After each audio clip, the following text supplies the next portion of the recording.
just how it is. It's sad, and we don't like that, and we don't like that. And people surely are not in their minds thinking, I love Satan. I want to serve and worship him. They're surely not thinking that, but that's really what they're doing. And how offensive is that if you think you're worshiping the true God and someone comes along and says, no, actually, I'm sorry, you're worshiping Satan. Okay, of course you're going to want to kill that person. And that's exactly what they did, which is exactly why the apostles got all murdered for the truth. You know, church history, you can look back and see that the apostles were all brutally murdered, um, with the exception of John, which history says he was thrown into boiling oil and he escaped miraculously. Whether God kept him like the guys in the fire with Nebuchadnezzar, or whether he missed, I don't know what happened there. But anyway, they tried to kill him and he got escaped, so they banished him to Patmos, the island where he wrote Revelation. And for all we know, he died there on Patmos. Okay, so with all that being said, we as Gentile believers in Jesus, having the truth, Jesus saying in John 14, I am the way, the truth, and the life, and no one comes to the Father except through me. A very narrow, a very exclusive, a very intolerant religion. The most, I would say, outside of like Islam and Judaism. Okay?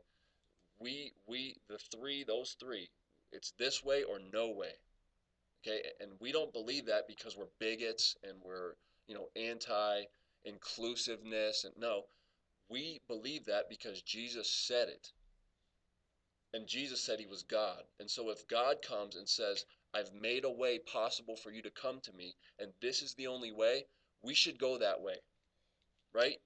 We should not say, I don't like that way. It's mean and intolerant and bigoted. So let's make another way. That's unwise, okay?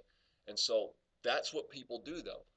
They see the truth and they don't like it, and so they reject it. So we Gentiles, all of us in here, have been grafted into salvation, the promises, the covenants through Jesus Christ, and our tendency, according to Paul in verse 25, is we will become conceited and arrogant against the Jews being broken off because of their unbelief.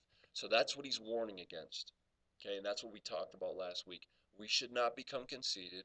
We should not uh, look down on, I would say, any culture. We should not have any self-righteous religious arrogance. That should not be in our thinking, our just way of living. It should not be there. Okay? If you feel better that you have the truth and someone else doesn't, that's not a good thing. It is a good thing to have the truth and to own it and to believe it and stand on it, but it's not a good thing to be arrogant about that, right? That's ugly and disgusting. And so we should feel compassion and mercy for those who don't have the truth, and rather than being conceited and arrogant, right? Jesus looked on the crowds and he what? He had compassion on them because they were like sheep without a shepherd.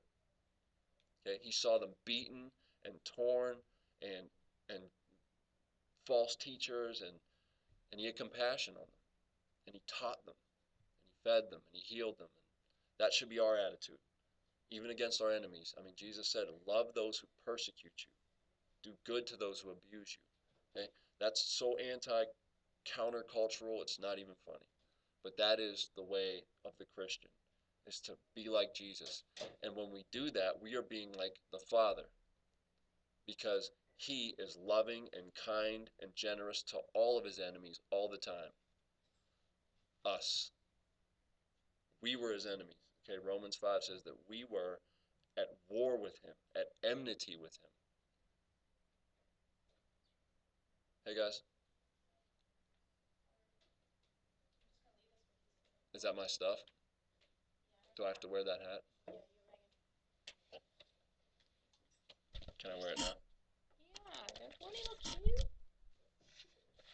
Wow. You can put this on YouTube. Here's a schedule Yeah. for you and Megan. You guys, I could have given you two, but I only gave you one. Okay, thank you. I can't wait to put that on YouTube. Game time.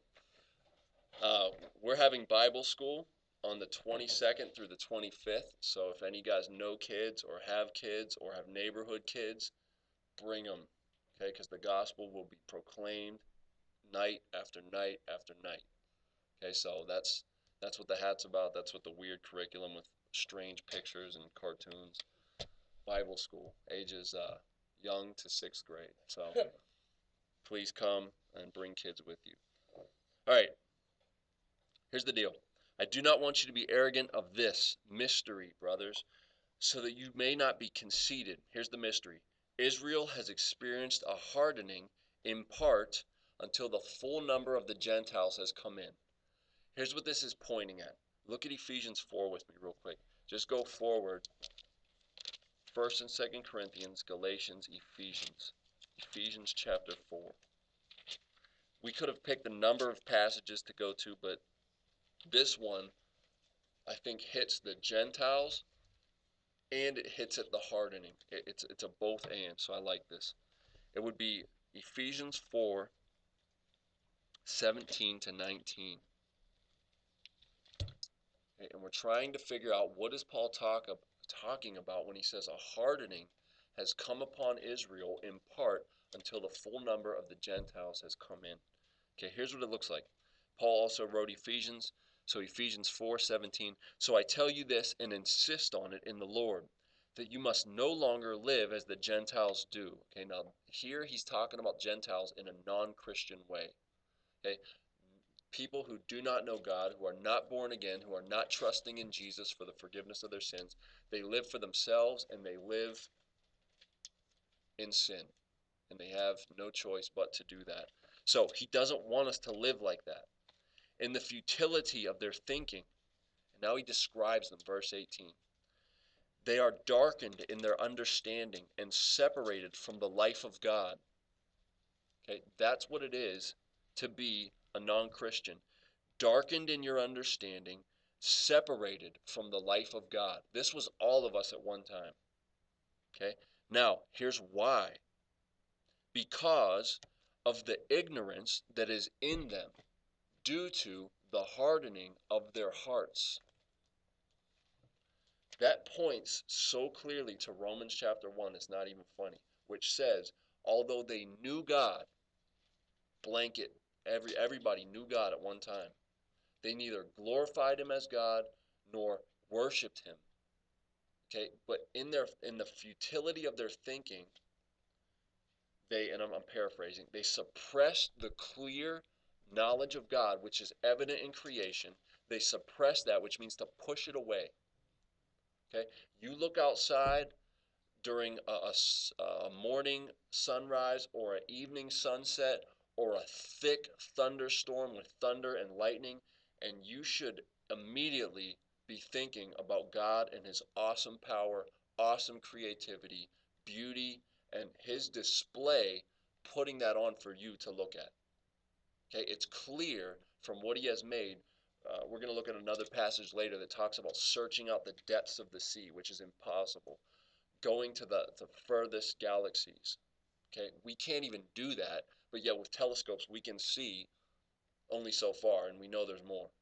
Okay, that proves without a doubt God, creation, power, and intelligence beyond what we have any capability of understanding. Okay, we're talking about. Let me just do this real quick. The human body. Think about this. You get cut, or you have some kind of sickness, and your body heals itself without you even doing anything. Yes, medicine helps it. But in essence, your body heals itself. Think of a machine that could heal itself. Take your car, for example. Imagine your car gets a flat tire and you just leave it in the garage overnight and you wake up and boom, it's fixed. Or, yeah, it'd be fresh, right? Your car breaks down, so you just leave it on the side of the road for a little bit, come back, and it's totally fixed. That's what our bodies do. Think about that in any of your machinery and think about how amazing that is. And you can produce more of you under the right circumstances, right? The body is amazing, and we don't even understand that. In fact, the Bible says we don't even know how plants grow. All it says is, and this is clear, All we know is we put it in the ground. It's a dead seed. We put it in the ground. We go to sleep. We wake up. We go to sleep. We wake up. And before we know it, there's a plant and then there's food on it with the right circumstances. Okay, that's the power of God on display. It's just, God is just displaying his power all over the place. And we could look at any number of things and we could go on and on and on about it all night. But that is clearly on display. And Romans 1 says, rather than acknowledging a creator that is powerful and magnificent and intelligent and beautiful, we suppress that truth. And then it says, why? Because of unrighteousness. Because we love sin. Because we know that if there's a perfect, powerful creator, then we're probably going to have to answer him to one day. And so if we love sin more than answering to the powerful creator, we'll just push away the idea of a powerful creator so that we can sin without feeling bad about it.